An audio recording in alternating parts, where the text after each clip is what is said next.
इस टाइम मौजूद हूँ शमा जान के घर में, जहाँ पर ख्वाजा सराओं के लिए इफ्तारी का इंतजाम किया गया है, जिसमें खजूरें, केला, खरबूजा, मीठा शरबत, कोरमा और तंदूर की लगी हुई रोटियां शामिल हैं। ये सारा खर्चा कैसे किया, खुद तो भीख मांगती हैं, फिर उन तमाम ख्वाजा सराओं के लिए ये तमाम तर खर्चा कैसे अफोर्ड कर रही हैं, इन्हीं से जानते हैं। जैसा कि आप जानते हैं, मैं आपकी जानी पहचानी शमा जान, जॉर्टन से कुरान क्लास की इंचार्ज। हाँ, मैं इधर मेरे अपने थे जॉर्टन में, इनके लिए इफ्तारी लेकर आई थी। इसमें फ्रूट में खरबूजा, खजूरें और केला वगैरह था, और मीठा शरबत रूह अफ़ज़ा वाला, और बाकी चिकन कोरमा, तंदूर की लगी रोटी। तंदूर की लगी हुई रोटियाँ आज कितने लोगों के लिए आज लेकर आई? 100। आज जितना भी ये सारा कुछ बनाया गया है, जितना भी सारा कुछ इंतजाम किया गया इफ्तारी के लिए, ये बना बनाया बाहर से लेकर आए, ये सबने मिलकर बनाया? नहीं, आज तो बाहर से लेकर आए, सबके रोज़े थे इसलिए हाँ बाहर से मंगवाया है। और अब अपनी मदद आपके तहत, और मेरे साथ बेटा नुशा, उनका तावन है। अच्छा, तो मुझे ये बताएं कि कितना खर्चा आ गया है? खर्चा तो अभी आप देख लेना, 100 लोगों का है खाना, ये बताने के लिए नहीं था। आई एम सॉरी, अल्लाह के रास्ते में है, जो होगा अल्लाह पाक कबूल करे सबका ही। मैं ये बताने के लिए आई एम सॉरी, मैं नहीं बता सकता। अभी भीख मांगती हैं जी? कभी कभार जाती हूँ, खाना तो है ना। मैं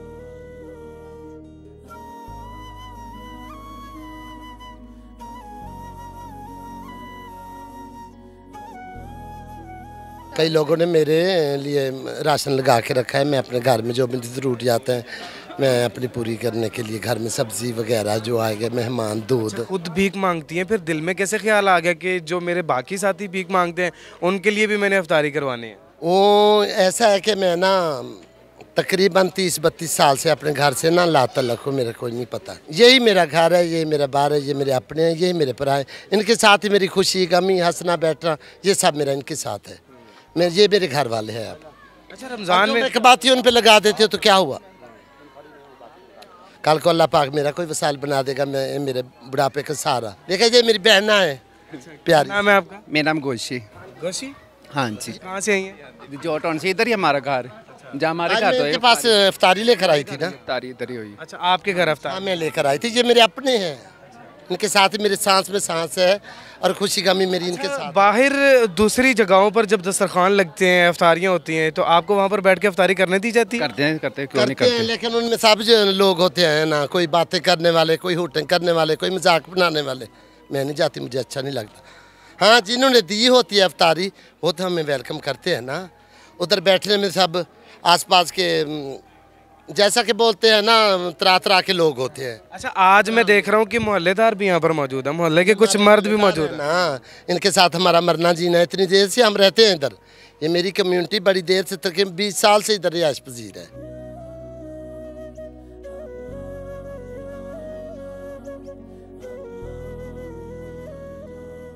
रमज़ान मुबारक में ख्वाजा सराओं के लिए कोई पैगाम देना चाहे? जी, मेरे ख्वाजा सराओं को और अपने बहन भाइयों को, सब के लिए ये पैगाम है, ये साल में 1 महीना आता है, इसमें दिल खोल कर अपने जो आपसे हो सके आप किया करें। ठीक है, आप भी कमाते हैं, सारा साल कमाते हैं, उनमें से यही हिस्सा निकालें। 10 रुपये भी रोज़ाना रखें ना, साल में बड़ा कुछ हो जाता है। ये एक माँ के लिए जो आगे आखिरत के लिए काम आएगा। ठीक है, हमें सोचना चाहिए, रंगीनियों में ज़िंदगी गुजारी है, और अभी हमें ये सोचना चाहिए नमाज कुरान के लिए। हम मुसलमान हैं, मुसलमान की घर में पैदा हुए हैं, परवरिश हुई है, पढ़े हैं। जो नहीं पढ़े, मैं आपको दावत देती हूँ, मैं फ्री में रिहाइश भी दूँगी, खाना भी दूँगी, अल्लाह पाक दे रहा है। जो लोग मेरी मदद कर रहे हैं, मैं उनके लिए शुक्रगुजार हूँ, और जो कुरान पाक पढ़ना चाहे मैं हाजिर हूँ पढ़ाने के लिए। शमा के पास अगर आप कुरान पाक पढ़ना चाहते हैं और आप ख्वाजा सरा हैं, तो आप आ सकते हैं। ये रिहाइश भी देंगी, खाना भी देंगी, और तमाम तर वो सहूलियत देंगी जो आपको चाहिए। ताज़ा तरीन सूरत हाल के साथ अपडेट रहने के लिए जुड़े रहिए उर्दू पॉइंट के साथ। अपने मेज़बान जैन बाबू को दीजिए इजाज़त। देखते रहिए उर्दू पॉइंट। अल्लाह निगहबान।